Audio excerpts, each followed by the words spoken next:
Donald Trump quietly aligning US foreign policies with Russian interests? This latest moves on Ukraine and NATO have experts raising eyebrows and Putin smiling. But is strategy or something more? Let's break it down. Imagine a world where America steps back, Russia steps forward, and the Ukraine is left in limbo.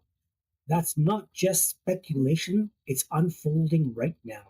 Trump's rhetoric and policy shifts mirror key Kremlin objectives. One of Trump's most controversial positions has been his refusal to hold Russia fully accountable for the war in Ukraine.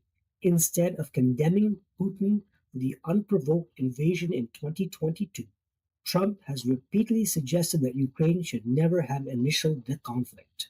That echoes a Kremlin-backed narrative and paints Russia as a reluctant participant rather than aggressor.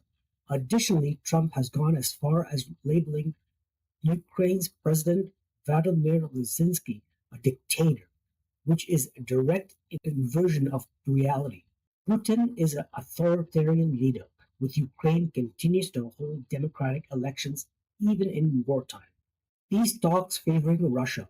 Trump's proposed solution to end the war sounds suspiciously like Putin's wish list. His peace proposal includes allowing Russia to keep occupied territories, blocking Ukraine from NATO membership, and lifting sanctions on Moscow. In other words, their so-called peace plans would reward Putin's aggressive rather than deterrent. Even more concerning, Ukraine has left out a key negotiations where Russia officials were present suggesting a diplomatic strategies and priorities. Russia's interests over Ukraine's sovereignty.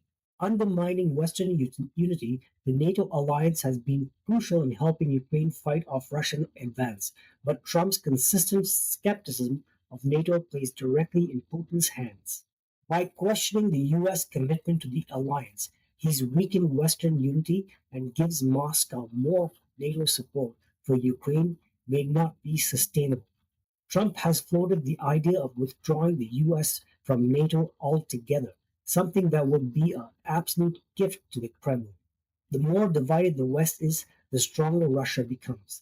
This isn't a sudden shift, it follows a familiar pattern that dates back to Trump's first term in office. Putin administration past actions. Trump has a long history of praising Vladimir Putin, and once called Putin a genius for his handling of Ukraine, and is constantly refusing to criticize Russia's authoritative rule. His reluctance to acknowledge Russian election interference in 2016, even when U.S. intelligence agencies confirmed it, raises alarms about his willingness to accept Moscow's versions of the event. Then there's Trump's first impeachment, which was directly related to his efforts to withhold military aid to Ukraine in order to pressure Zelensky into launching an investigation into Joe Biden.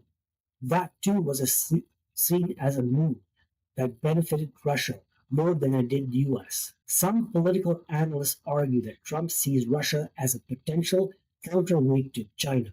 His foreign policy has always focused on economic advantage, and there's speculation that he views cooperation with Russia as a way to shift from US attention to economic competition with Beijing. However, many experts warn that this approach legitimizes Russian territorial conquest and weaken American standing in Europe.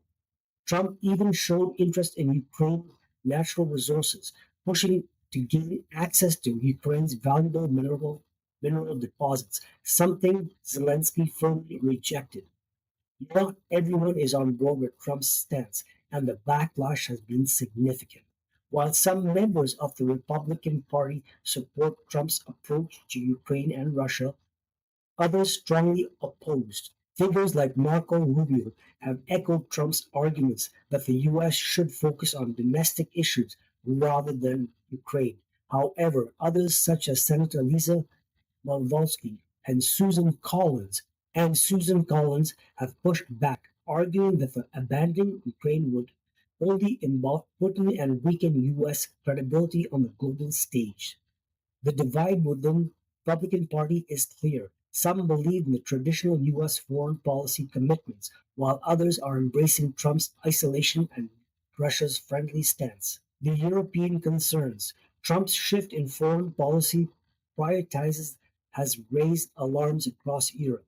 Leaders in France, Germany, and UK have been increasingly concerned that a second Trump presidency could lead to a weakening of NATO, leaving Europe nations more vulnerable to Russian. Adding to these concerns, Trump has expressed support for Germany's far right AfD party, a political movement that has been linked to the pro Russian sentiments. His threats of imposing new trade wars on Europe nations only further alienation traditional U.S. allies.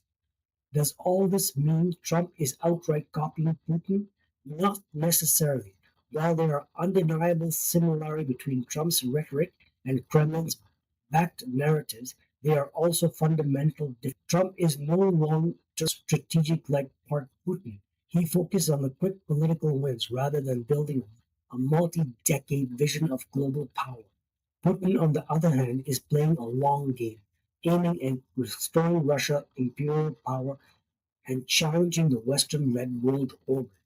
Another key difference is that Trump, unlike Putin, operates within a democratic system, while he has certainly tested the limits on American democracy.